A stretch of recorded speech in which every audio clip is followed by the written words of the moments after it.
Hola a todos, espero que estén bien.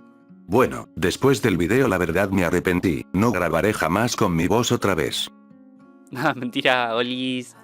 Bueno, no, la verdad, me encanta mi voz. Al menos como salieron los videos. Vi que a ustedes les gustó bastante, tuve mucho apoyo. Obviamente hay gente que prefería el Loquendo. En su punto también, o sea, tiene sus cosas que hacer. Para creepypastas es bastante mejor, al menos para mí.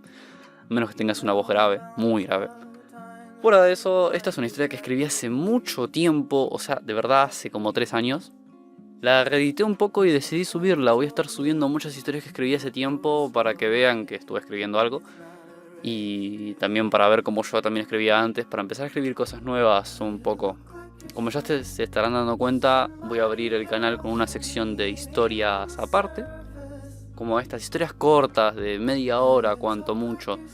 Después también tengo pensado subir una sección de mini historias, historias de 3, 5 minutos, historias de una hoja, hoja y media, como muy largas, para más o menos ir acumulando bastantes personas, que la verdad quiero hoy que el canal llegue a muchos, ya que me alegraría bastante que, no que suba el número de suscriptores, sino que llegar a más personas, que muchas más conozcan lo que hago, simplemente por eso, por felicidad y ego. Bueno, fuera de eso no tengo mucho más que decir. Ah, mentira. Hace un par de días fue mi cumpleaños y se siente raro tener 20 años. Cualquier pregunta al correo, por favor. Como siempre, suscríbanse si esto les gusta, por favor. Me ayudan bastante. Sigan el grupo de Facebook, que ahí se está ampliando día a día y se habla muchísimo sobre el canal. Yo también posteo bastantes cosas, me pueden preguntar de todo lo que ustedes quieran. Y ahora sí, sin nada más que decir, disfruten el video.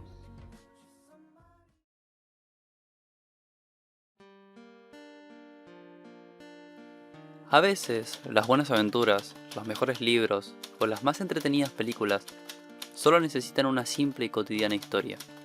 La mía es una de esas. No salvé planetas, no curé enfermedades, no fundé nada ni inventé algo muy importante. Solo viví, como una persona normal y corriente. Aún así, creo que podría gustarte esto. Hoy te pido un pequeño tiempo en tu vida para contarte sobre la mía. 23 de agosto de 1925. Un pleno día de otoño cuando todo comenzó. Siempre me dijeron que esa mañana el sol se reflejaba como nunca en las hojas del patio del hospital. Según mi madre, ese momento fue uno de los más hermosos y dolorosos de su vida. No pude entender a qué se refería hasta después de varios años. Fue ese mismo día que me vieron por primera vez. Y mis padres, con su gran cariño, decidieron que me llamaría Joseph Brewster. Nací y pasé mis primeros años de conciencia en la ciudad de Lourdes en Bigorra, Francia. Aunque apenas me quedan vagos recuerdos de la casa donde vivíamos. No pude pasar mucho tiempo en aquella hermosa ciudad. Siendo honestos, éramos pobres. Tuvimos que mudarnos muchas veces de ciudad, e incluso de país. Mis padres nunca quisieron tener que hacerme eso, pero a veces no hay de otra. Ninguno de los dos podía conseguir un empleo estable, no importaba dónde viviéramos. Recuerdo pensar varias veces, con la gran imaginación de un niño, que alguna bruja había maldecido a mi familia. Mis padres siempre intentaron ser cariñosos conmigo, Alfred Brewster y Melinda Tenenbaum. Él creció como peleador en las calles de Irlanda. Y mi madre, ella fue una de las enfermeras más jóvenes del ejército francés durante la Primera Guerra. Recuerdo que siempre me dijo que un humano podía ser tan malvado como bondadoso, o incluso al revés. Viví la vida de un niño medianamente normal en mi recorrido de las ciudades más pobres del suroeste de Europa. Recuerdo entrar en muchas escuelas primarias, e incluso en un mismo año tuve que asistir a 3 diferentes por habernos mudado. Creo que es por eso que nunca hice muchos amigos, al menos hasta el verano del 32. Durante esos meses pude conseguir lo que diría fueron mis mejores amigos en la infancia. Uno era Thomas Whitkey, un niño de clase media alta, muy inteligente pero algo vergonzoso. Su padre era empleador de una empresa metalúrgica muy famosa en ese entonces. Por otro lado, la sinvergüenza de Alice Pitcher. Ella era una niña que se crió en los barrios bajos, en una familia de 7 hermanos, donde ella era la única chica. Siempre me pareció que tenía más valor que Thomas y yo juntos. Los 3 fuimos el terror del pueblo durante algunos meses. Todavía recuerdo el pequeño robo en el almacén del señor Fronter, o la famosa carrera de puercos en la granja de la señora Alistair. Nos divertimos tanto ese día, aunque al llegar a casa mis padres me castigaron como se hacía en ese entonces. Siendo honesto, aún me duele. Fue un momento bastante triste cuando tuve que despedirme de ellos en la estación de trenes. Aún recuerdo con claridad ese día. Creo que fue la primera vez que vi triste a Alice, y la primera vez que Thomas se quitó ese pequeño moño azul para despedirme. Mi familia y yo vagamos por algunas ciudades más. Solíamos parar en pequeños pueblos para dormir un par de días y continuar nuestro viaje. Mis padres intentaron ganarse la vida como podían para mantenernos. Algunas veces incluso tuve que trabajar con los vecinos para poder comer algo ese día. Aunque a pesar de todo el esfuerzo, siempre conseguía algo más además del dinero o la comida. Todos los días, yendo o no a la escuela, aprendí algo diferente. Amaba conocer cosas nuevas, aún de adulto. Lo único que desearía no saber es de dónde llegaban aquellas cartas amarillentas cada fin de semana. Tal vez la curiosidad me venció, o tal vez era algo que tenía que pasar. Aún hoy en día me cuestiono un poco qué habría pasado si nunca hubiera leído ese pedazo de papel. Era un frío invierno de principios de 1934. Unos hombres tocaron a la puerta cuando yo estaba jugando en la sala. Poco después, la carta pasó por debajo. No había nadie en casa. Mi padre trabajaba y mi madre había salido a hacer las compras. Solía respetar la privacidad de ambos, pero en ese momento mi curiosidad pudo más que yo. Era una simple oración que ni siquiera estaba firmada. No te olvides del dinero que nos debes. El tiempo corre. Esa misma noche durante la cena, les pregunté a mis padres qué era exactamente esa carta. Mi madre no supo nada, pero mi padre, él solo me la quitó apenas tuvo oportunidad. No pasó mucho tiempo hasta que mi madre nos encontrara hablando sobre el tema. Ambos se fueron de la habitación y cerraron la puerta. Me quedé sentado afuera, escuchando la discusión. En ese entonces apenas tenía unos 8 años, pero creo que cualquiera podría haber entendido. Mi padre era un apostador en un grupo de peleas callejeras. Él usaba su experiencia como peleador para predecir el ganador y así traer más dinero a la casa. Pero en esas últimas semanas, un golpe de mala suerte hizo que perdiera una apuesta tras otra, creándonos una deuda enorme por pagar. Mi madre se enfadó mucho con él. Le hizo prometer que lo dejaría. Él accedió, y como hombre de palabra que me enseñó a ser, jamás rompió la promesa. Intentó juntar el dinero por medios externos, pero nunca pudo lograrlo. Hoy no puedo evitar pensar que, quizá en ese momento, no mantener su palabra, aunque sea algunas veces, hubiese sido bueno. Esa noche hacía más frío que de costumbre. No recuerdo mucho, y es algo que agradezco. Solo logro recordar la fecha, 15 de febrero de 1934. 3 hombres entraron a mi casa y sin mediar palabra mataron a mis padres frente a mí. Esa noche quedé huérfano. Pasé 6 meses en un orfanato del pueblo, hasta que, en agosto de ese mismo año, una pareja de mediana edad se apareció en la puerta del orfanato. Richard y Emma Tedford, una familia de clase alta dueña de una pequeña porción del sector obrero en esa época. Ellos nunca me dijeron por qué me adoptaron, pero siempre creí que fue por un capricho de mi hermanastra, Catherine Tedford. Desde entonces mi nombre fue Joseph Tedford, aunque mis padres me permitieron conservar mi apellido verdadero de una forma simbólica. Todavía recuerdo la primera vez que entré a mi nuevo hogar. Todo estaba perfectamente acomodado. Olía limpio en cualquier lado. Había grandes pinturas y un pequeño cuadro de la familia colgado encima de la chimenea. La casa, desde mi punto de vista, era una mansión, demasiado grande para las pocas personas que vivían en ella. De hecho, hasta teníamos una ama de llaves, una señora mayor llamada Sofía, que nos preparaba las comidas y limpiaba la casa. Me tomó un tiempo adaptarme. Les tenía mucho respeto, pidiendo perdón hasta por respirar. Tuvieron que pasar algunos meses para que al fin lograse soltarme un poco. Por suerte, mis nuevos padres eran bastante amorosos. Nunca me alzaron la voz y entendieron cómo me sentía desde el inicio. El resto fueron buenas situaciones. Recuerdo cómo la señora Sofía solía darme galletas a escondidas, sin que siquiera se las pidiese. Con el paso del tiempo, ya era como una abuela para mí. Pasé mis primeros años en esa casa siendo lo más respetuoso posible. Intentaba ser amistoso con Catherine, pero nunca logré agradarle del todo. Ella solía decir que solo me había adoptado por lástima. Catherine siempre fue algo egoísta. Nunca compartía sus cosas conmigo, por más mínimas que fueran, pero insistía en usar las mías cada vez que le viniese en gana. Por suerte jamás me importó mucho mientras no la rompiera. Nunca pude saber qué pasaba por su cabeza. Ella siempre tuvo una mirada extraña, aún siendo una niña. Sigo pensando en eso día a día. Era una de esas vistas que, si no fuera de mi hermana, me hubiera hecho desconfiar bastante de ella. Pude aprender varios idiomas con esa familia.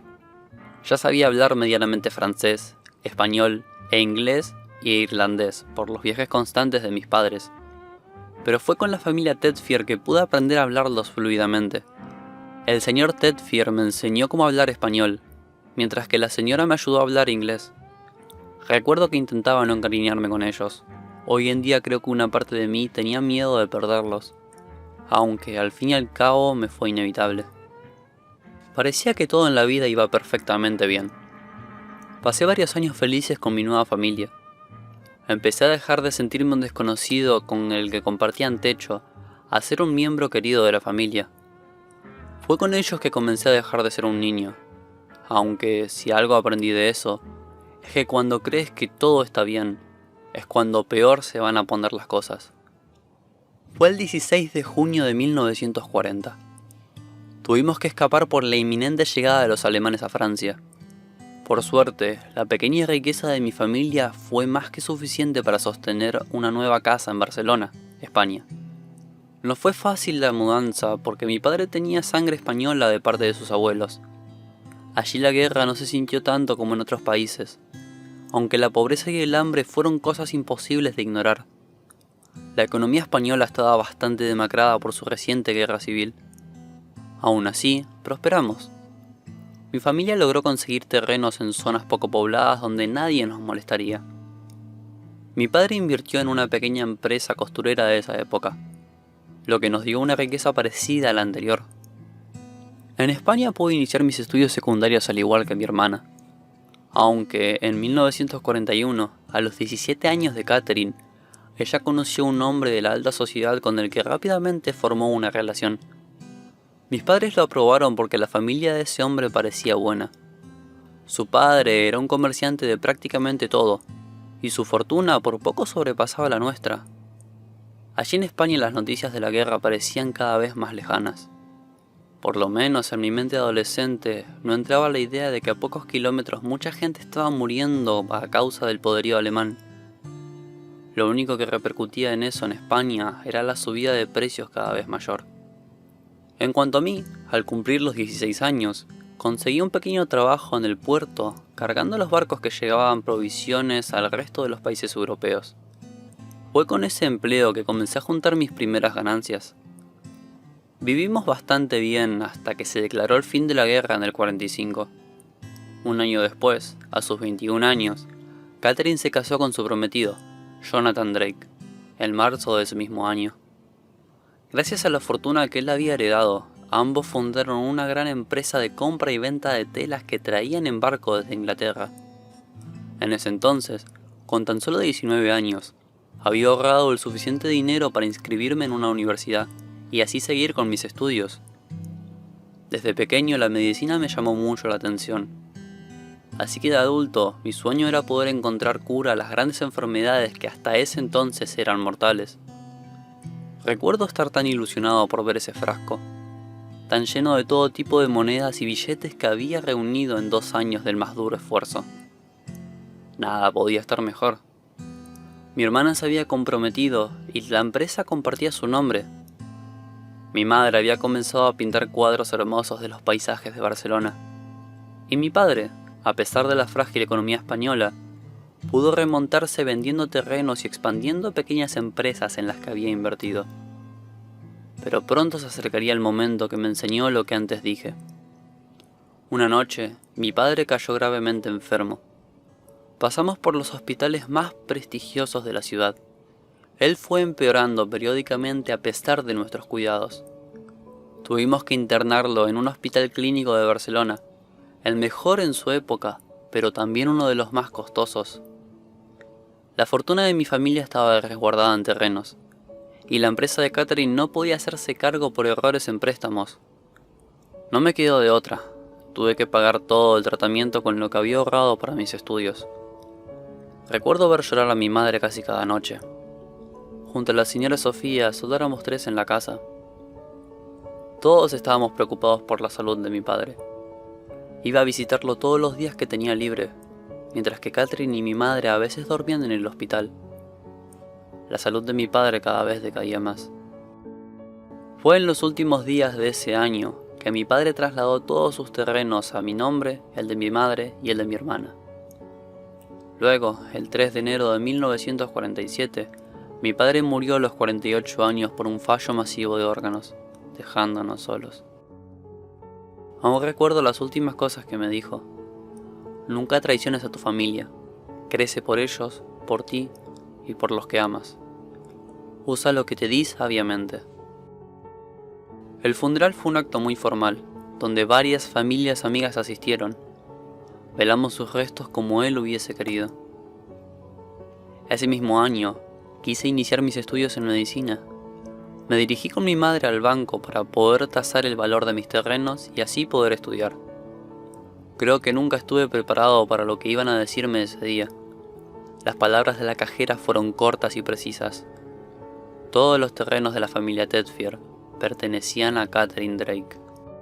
Al principio pensamos que fue un error, pero al ver el testamento de mi padre, claramente en él decía que al morir, todos sus bienes pasarían a su hija. Su firma estaba escrita en cada una de las hojas. Ese fue un golpe duro para mi madre y para mí. Quisimos arreglar todo con mi hermana. Pensar que fue un malentendido. Realmente quisiera que lo fuese. Pero apenas intentamos contactarla, nos llegó la noticia de que todos los terrenos habían sido vendidos y la cuenta de mi padre vaciada. En ese punto todos creímos que alguien nos había robado, pero no tardamos mucho en recibir el segundo golpe. Nos costó más aceptar la firma en los papeles que el propio hecho. Catherine misma se presentó en el banco para vender todo. Poco tiempo después nos enteramos que ella había comprado un terreno en Inglaterra con su esposo. Una semana después, llegó la notificación de su divorcio. Nunca más volvimos a saber de Catherine. Mi madre no volvió a ser la misma desde entonces. Ya no teníamos dinero, ni siquiera para comer. Tampoco pude conseguir un mejor empleo, mucho menos mi madre. Con tan poco dinero, en poco tiempo el banco nos quitaría la casa por no pagar impuestos. Tuvimos que despedir a la señora Sofía pocos días después, ya que no teníamos con qué pagarle o cómo mantenernos. Ella se lo tomó lo mejor posible. Habríamos querido darle una fiesta de despedida, o por lo menos algo más digno para ella. La señora Sofía siempre tuvo un corazón enorme con mi madre y conmigo, pero nosotros no teníamos cómo agradecerle nada, mucho menos lo último que hizo. Ella logró conseguirnos 2 espacios en un buque carguero que partía hacia Reino Unido, y de allí a Estados Unidos, donde vivía la hija de la señora. Ese fue el viaje más largo de toda mi vida, más de un mes en barco por el océano. Arribamos en Manhattan el 28 de junio de 1947, junto con muchos otros inmigrantes. Al menos, el conseguir los papeles norteamericanos no fue un gran problema para nosotros como pensábamos. Gracias a la familia de la señora Sofía, tuvimos una pequeña ancla en ese país. La casa no era de lo más grande ni mucho menos confortable, pero siempre se podía ver cómo el cariño que esas personas se tenían parecía sostener el hogar. La hija de la señora Sofía se llamaba Annabel. y en esa casa vivía junto con su esposo Jacob y sus dos hijas, Amy e Isabella. Mi madre y yo siempre nos sentimos muy queridos en esa familia. Teníamos lo justo y necesario para vivir allí. Ella siempre intentaba ser lo más respetuosa posible. De hecho, lo era mucho más que la propia familia. Las niñas la veían como una tía algo lejana, y a mí simplemente me tomaban como su nuevo juguete. Las cosas parecían al fin salir a flote para nosotros. Aunque ella nunca se recuperó del todo con lo ocurrido con mi hermana, si es que podía seguir llamándola así. Solía escuchar a mi madre llorar por las noches, siempre diciendo entre dientes que ella no la había criado así. Pero, al día siguiente, sabiendo que yo la había escuchado la noche anterior, ella solo me decía que en el fondo Catherine simplemente se desvió.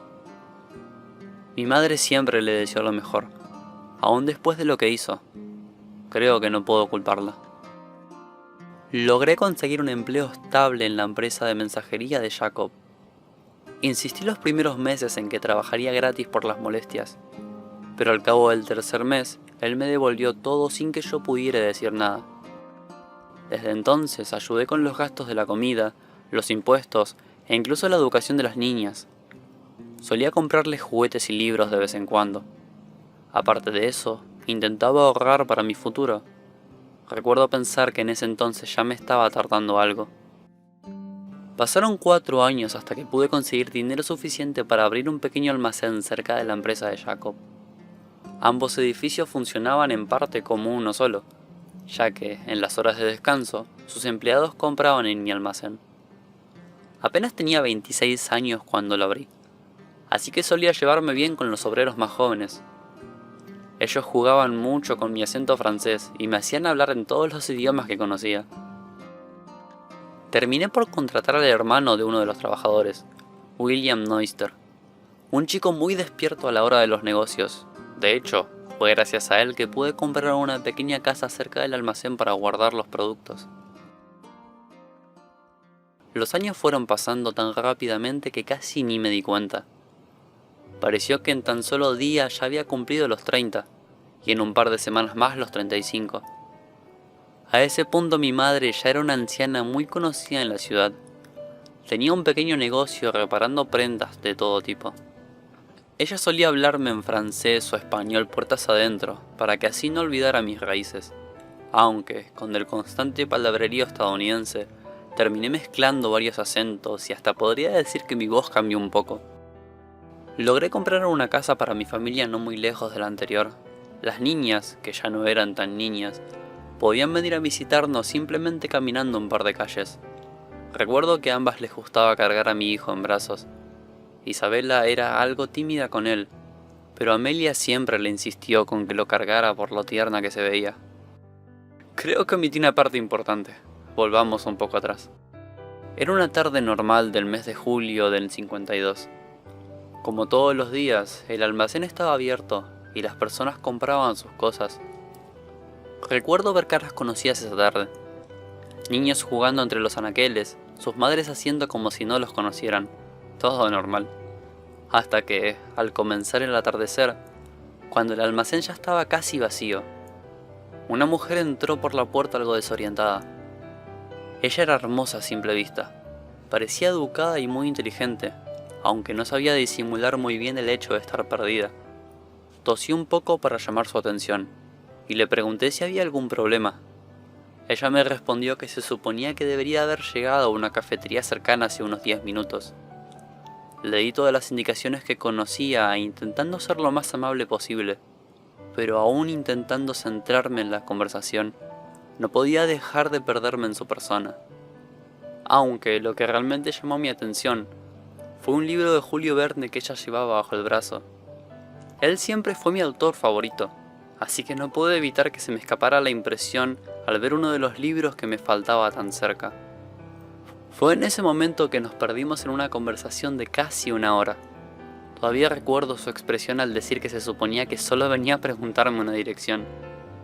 Varios días después ella siguió viniendo, a veces incluso sin algo que comprar. El resto es historia. Nos casamos en el 56, y un año y medio después nació nuestro hijo, el 29 de noviembre de 1958. Un niño muy fuerte y sano llamado Daniel Tedford. El tiempo pasó rápidamente de nuevo, y cuando quise darme cuenta ya habían pasado otros 3 años. Daniel había empezado el preescolar.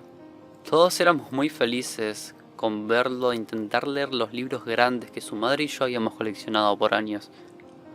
Pero la mayor noticia es que ese mismo año, Isabela con sus 21 y Amy con sus 18 habían decidido irse de la ciudad para seguir con sus estudios fuera del estado.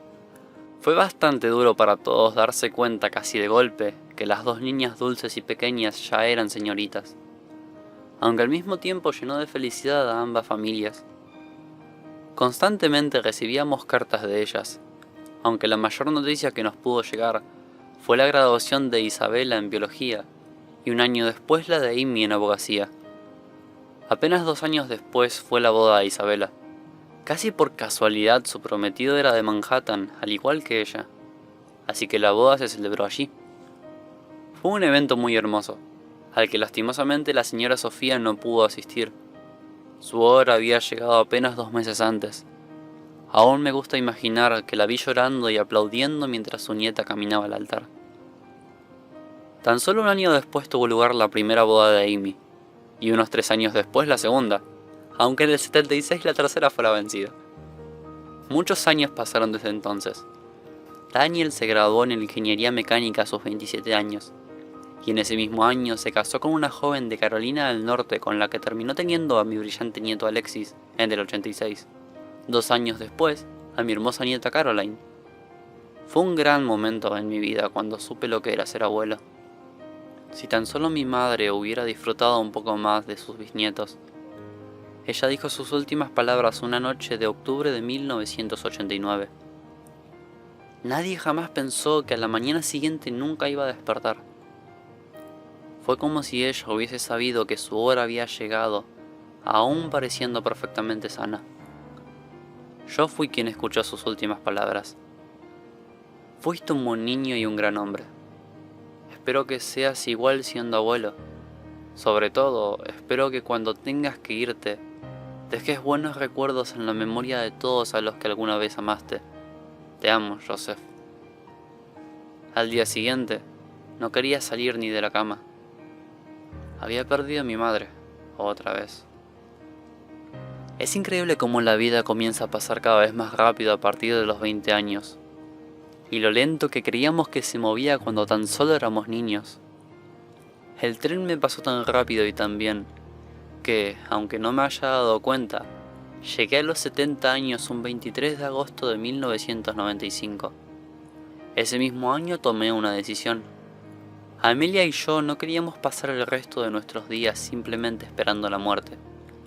Ambos siempre quisimos viajar, y eso íbamos a hacer. Desde ese punto comencé a ahorrar cada centavo que ganaba. Vendí mi viejo almacén, mi auto, algunos libros y básicamente cualquier cosa que ya no nos sirviera. A medida que avanzaban los años juntaba más dinero para poder viajar. Y en 2005, ya con 80 años y con ayuda de Daniel, comenzamos nuestro viaje por América Latina. Iniciamos nuestro recorrido por Perú, donde pasamos 2 meses. Luego en México 1 mes, una semana en Colombia y varios meses recorriendo todo Centroamérica. Siempre aprendiendo mucho de cada cultura y ahorrando cada centavo para el siguiente viaje. Daniel insistió en seguir financiando nuestros viajes. Incluso Alexis y Caroline aportaron un poco. Al final, decidimos visitar Córdoba en Argentina, donde dejé de viajar y compré una pequeña casa de campo con los últimos ahorros de toda mi vida. Isabela se había mudado allí varios años antes por su carrera de biología. Vivía con su esposo y su hija, una hermosa niña que nació el 14 de agosto del 66. Aún me cuesta de creer que me dejaron elegir el nombre. Así que, al firmar su acta de nacimiento, la llamaron Samantha. Desde entonces viví una vida entretenida, descansando y leyendo debajo de la sombra de mi árbol favorito, simplemente disfrutando los pocos años que me quedaban. Y eso me trajo aquí, acostado en una camilla de hospital, no siendo más que un simple anciano de 90 años, sonriendo mientras sostengo la mano de mi esposa, sabiendo que mi hijo ya es abuelo, que mi nieto cumplió su extraño sueño de crear videojuegos, y mi nieta es una diseñadora de moda bastante reconocida. Aún pienso que habrá sido de Thomas y Alice, o incluso de mi hermana. Realmente espero que todos y cada uno hayan vivido bien sus últimos momentos. Al final, no es tan malo no haber hecho nada muy importante. Me gustaría haber salvado vidas como un famoso doctor. Pero al pensar en eso, recuerdo que si hubiese sido así, tal vez jamás hubiera conocido al amor de mi vida, a las 2 primeras chicas a las que podría considerar mis sobrinas, o incluso tener hijos y nietos y, por Dios, incluso bisnietos. No pude evitar soltar lágrimas al pensar todo lo que logré. Y aún seguir diciendo que no logré nada muy importante. Hoy sé que no cambiaría nada. Joseph Brewster Tedfield, 1925-2015.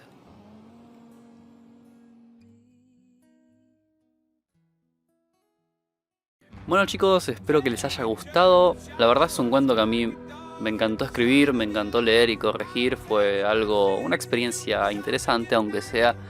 Espero que les haya dejado un mensaje lindo, como a mí me dejó el escribirlo. Como se habrán dado cuenta, no voy a orientar únicamente el canal al terror. De hecho, pienso subir historias de suspenso, algo de drama como esta, cuentos reflexivos o incluso pequeños debates que haga con mi propia persona, algo extraño. O hasta comedia. Estuve escribiendo un poquito de todo, más que nada para ir viendo horizontes nuevos y todo lo demás. Pero bueno, no quiero extender demasiado este video. Si alguien es que está viendo esto y no cortaron el video cuando terminó la historia. Siendo eso, muchas gracias en serio por verlo. Voy a subir videos un poco más a menudo que lo que hacía antes. Grabar con mi voz es mucho más fácil, es un mundo totalmente diferente. Y bueno, habiendo dicho eso, suscríbanse si les gustó. Por favor, compártanlo a sus personas cercanas. En serio, me encantaría que esto llegue a bastantes más personas. Y bueno, habiendo dicho todo esto, hasta el próximo video. Cuídense. Chao.